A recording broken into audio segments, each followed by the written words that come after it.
Crime స్టోరీలు ఎన్నో జరుగుతుంటాయి. కానీ ఇప్పుడు చెప్పబోయే క్రైమ్ స్టోరీ మీకు షాక్ కలిగిస్తుంది.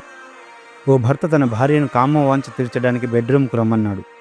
కానీ ఆ తర్వాత జరిగింది ఏం తెలిస్తే మీరు అస్సలు ఊహించలేరు. తన కామవాంఛను తీర్చలేదన్న కోపంతో ప్రియురాలిని చంపేసిన ప్రియుడి గురించి వినే ఉంటారు. బలాత్కారం చేయబోతే బాధిత మహిళ ప్రతిఘటించిన సందర్భంలో ఆ మహిళను చంపేసిన రేపిస్టుల గురించి చదివే ఉంటారు. కానీ తాజాగా తన కామవాంఛ తీర్చలేదని తాళి కట్టిన భార్యనే హతమార్చేశాడు ఓ భర్త. అలసటగా ఉండి ఆ క్షణానికి కాదన్నందుకు అర్థం చేసుకోవాల్సింది పోయి భార్యను అతి కిరాతకంగా కత్తితో నరికి చంపేశాడు. శ్రీకాకుళం జిల్లా ఎచ్చెర్ల మండలం సంత సీతారాంపురం గ్రామంలో దారుణం జరిగింది.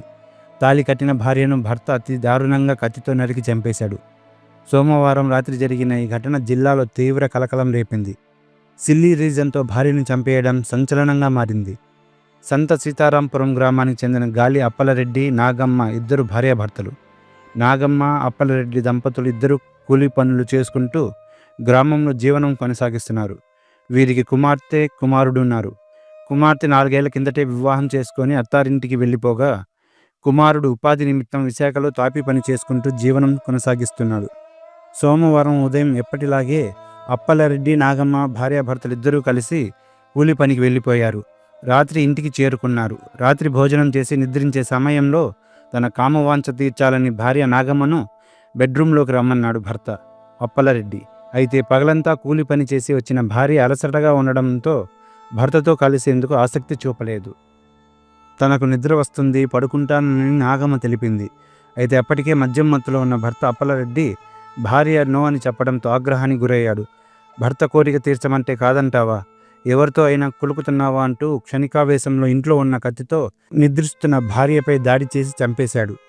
విచక్షణారహితంగా నరకడంతో నాగమ్మకు మెడపైన, నుదురుపైన మొత్తం శరీరంలో 12 చోట్ల కత్తిపోటు గాయాలయ్యాయి.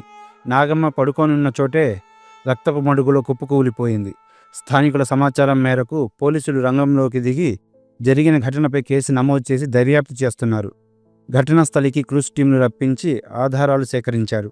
పరారీలో ఉన్న నిందితుడు అప్పలరెడ్డి ఆచూకీ కోసం ప్రత్యేక టీమ్స్ను ఏర్పాటు చేసినట్లు శ్రీకాకుళం డీఎస్పీ విద్యాసాగర్ తెలిపారు. నాగమ్మ మృతదేహాన్ని పోస్టు మార్టం నిమిత్తం శ్రీకాకుళం జీజీహెచ్కి పోలీసులు తరలించారు. కూరలో ఉప్పు తక్కువైందనో, నచ్చిన కూర వండలేదనో, మద్యానికి డబ్బులు ఇవ్వలేదనో తాళి కట్టిన భర్తే భార్యను చంపేసిన ఘటనలను గతంలో జరిగాయి.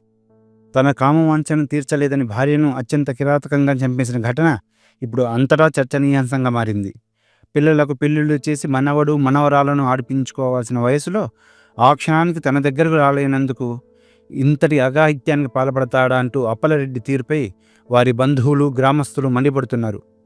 ఒకరినొకరు అర్థం చేసుకుని కలిసి ముందుకు నడవాల్సిన భార్యాభర్తలు క్షణికావేశంతో నిండు నూరేళ్ల దాంపత్య జీవితానికి అర్ధాంతరంగా ముగింపు పలుకుతున్నారంటూ చర్చించుకుంటున్నారు. దీనిపై మీ కామెంట్ ఏంటో చెప్పండి ఫ్రెండ్స్.